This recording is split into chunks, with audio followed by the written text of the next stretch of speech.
여러분의 소중한 구매력을 어디에 저장할지는 전적으로 자유입니다. 하지만 시시각각 변해가는 지금 어떤 선택을 하느냐가 여러분의 인생을 완전히 바꿀 수 있다는 사실을 절대 잊지 말았으면 좋겠습니다.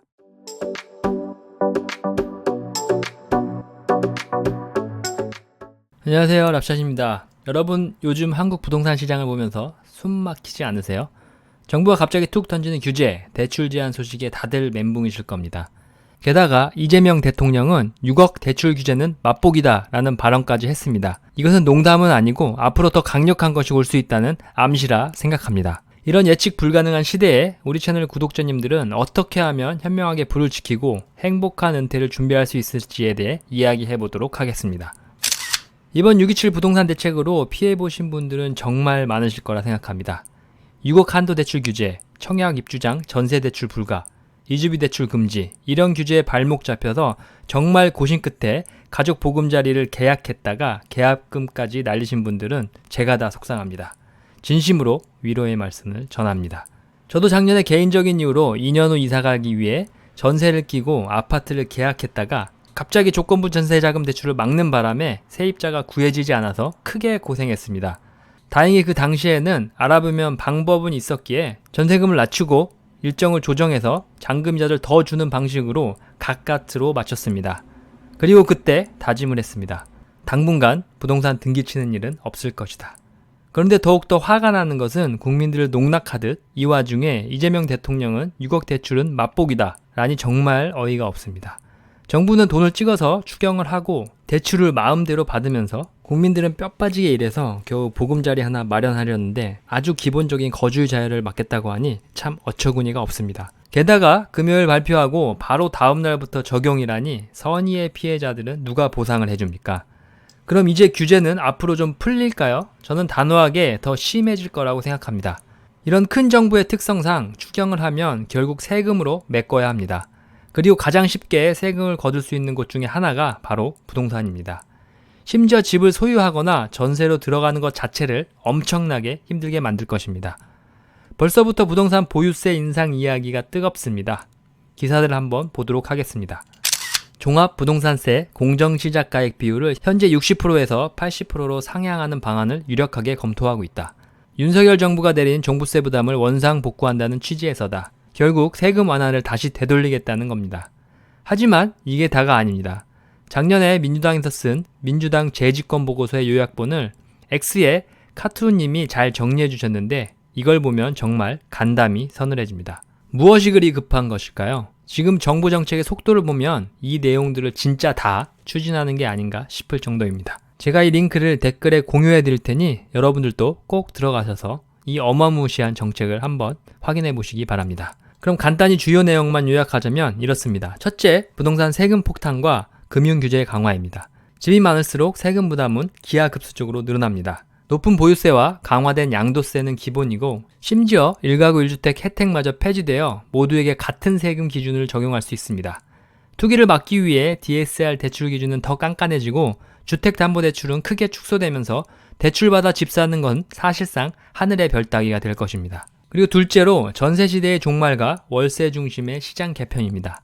지금의 전세 시스템이 완전히 사라질 수도 있습니다.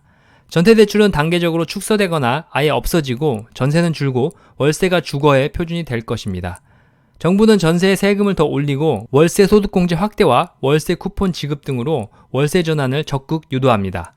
임차인 보호를 위해 임대차 계약 기간을 무기한으로, 임대료 인상률도 상한제로 묶이는 등 임대차 보호법이 전면 개정됩니다. 그리고 마지막으로 부동산 개발의 완전한 공공화입니다. 지금까지 민간이 하던 재개발, 재건축 사업 주체가 공공으로 완전히 전환됩니다. 용적률 혜택으로 생기는 개발 이익은 고스란히 공공이 환수하고 기존의 집주인들의 주택과 토지를 일괄 매각 방식으로 공공이 매입해서 사업을 진행할 수 있다는 것입니다. 부동산 개발 이익을 소수가 독점하는 것이 아니라 사회 전체에 환원하겠다는 강력한 메시지입니다. 결국 집을 전세로 살거나 소유하는 것을 극도로 어렵게 만들고 국민들을 국가의 공공주택에 종속시키려는 정책이 아닌가 하는 생각이 강하게 듭니다. 자, 그럼 이런 상황에서 여러분들은 국가가 제공하는 공공주택에 살고 싶으십니까? 아니면 민간주택에 살고 싶으십니까? 당연히 누구도 공공주택에 사는 걸 원하지 않을 것입니다. 이런 상황에서 한국의 부자들은 물론 이제는 1주택자들까지 압박받는 이 시기에 우리는 어떻게 해야 할까요? 예전처럼 부동산에 몰빵하는 전략은 매우 위험하다고 생각합니다. 지금이라도 내 자금을 내가 온전히 통제할 수 있는 자산으로 옮겨야 합니다. 그리고 우리 시대에는 다행히도 비트코인이라는 든든한 대안이 존재합니다. 이미 해외의 부동산 거물 투자자들도 비트코인의 중요성을 강조하고 있습니다. 부자 아빠 가난 아빠의 저자로 유명한 로버트 키요사키, 멕시코의 리카르도 살리나스 플레에고나, 그랜드 카든 같은 분들은 비트코인이 부동산의 불확실성을 해소할 수 있다고 말하고 있습니다. 그들의 주장을 통해 비트코인의 진짜 강점을 알아보도록 하겠습니다. 가장 중요한 점은 비트코인이 국가 은행 시스템으로부터 완전히 독립적인 자산이라는 것입니다. 부동산은 어떻죠? 앞서 언급한 대로 정부와 은행 시스템에 종속된 자산입니다.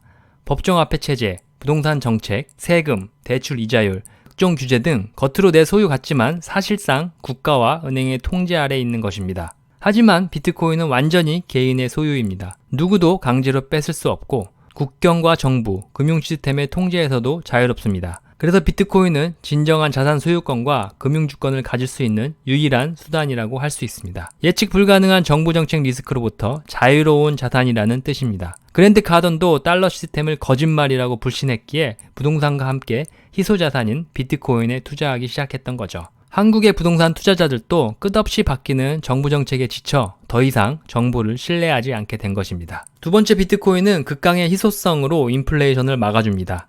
집은 계속 지을 수 있지만 비트코인은 딱 2,100만 개로 공급이 제한되어 있습니다. 이 희소성 덕분에 시간이 갈수록 구매력이 높아질 가능성이 구조적으로 내장되어 있습니다.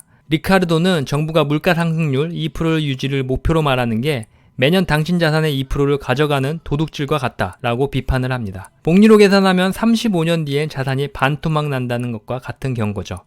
심지어 실질 인플레이션은 7%에 가까우니 대략 10년이면 내 돈은 반토막 난다는 얘기입니다. 부동산이 물가 상승을 따라가긴 해도 국가가 돈을 찍어내는 속도는 절대 못 따라갑니다. 비트코인은 이런 인플레이션으로부터 내 자산을 지켜주는 방패가 됩니다. 세 번째로, 비트코인은 유지비용이 적고 휴대성까지 최고입니다.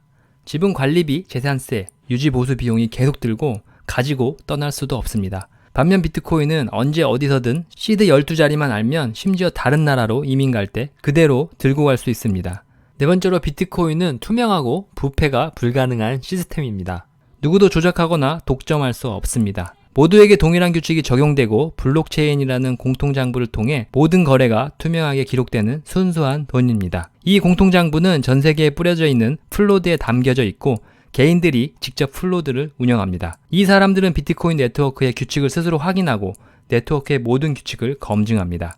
이는 특정 주체가 네트워크의 규칙을 임의로 변경하거나 조작하는 것을 방지합니다. 만일 소수의 서버만이 블록체인 데이터를 가지고 있다면 이들이 담합하여 규칙을 변경하거나 악의적인 행동할 가능성이 생기겠지만 수많은 플로드가 독립적으로 검증함으로써 이러한 위험성은 거의 없다고 보면 됩니다. 마지막으로, 비트코인은 새로운 게임 체인저의 시대를 이끌고 있습니다. 이제 비트코인은 단순한 가치 저장 수단을 넘어 글로벌 결제 시스템을 성장하는 초기 단계입니다. 전 세계적으로 국가, 기업, 개인이 비트코인 지분 확보 경쟁에 뛰어들고 있습니다. 그랜드 카도는 부동산 임대 수익금을 계속 비트코인 매수에 쓰는 새로운 투자 펀드까지 만들었습니다. 리카르도 또한 말합니다. 부동산이라는 한정된 시스템 안에서 의미 있는 자산에 전 재산을 몰아넣는 게 과연 현명한 선택일까요? 결론적으로 한국 부동산 시장의 불확실성이 정부 정책, 대출 규제, 세금 등 국가와 은행 시스템에 종속된 특성에 비롯된다면 비트코인은 이러한 종속성에서 벗어난 개인이 진정한 자산 소유권과 금융주권을 가질 수 있는 대안을 제공함으로써 이 불확실성을 해소할 수 있다는 것입니다. 물론 아직까지 대한민국 사람의 대부분은 부동산이 최고다 라는 말이 당연하게 여겨지지만 이는 대한민국이라는 한정된 틀 안에서 성립하는 이야기일 수 있습니다. 그 어떤 국가, 정부 정책 리스크에 영향을 받지 않고 누구도 통제할 수 없는 자산, 그것이 바로 비트코인이고 전 세계적으로 주목받는 이유입니다. 여러분의 소중한 구매력을 어디에 저장할지는 전적으로 자유입니다. 하지만 시시각각 변해가는 지금 어떤 선택을 하느냐가 여러분의 인생을 완전히 바꿀 수 있다는 사실을 절대 잊지 말았으면 좋겠습니다. 여러분은 어떻게 생각하시나요? 댓글로 여러분의 솔직한 의견을 남겨주시면 감사하겠습니다. 이번 영상은 여기까지입니다. 이번 영상이 마음에 드셨다면 구독, 좋아요, 알림 설정 부탁드리겠습니다. 구독과 좋아요는 다음 영상 제작에 큰 힘이 됩니다. 좋은 하루 되세요.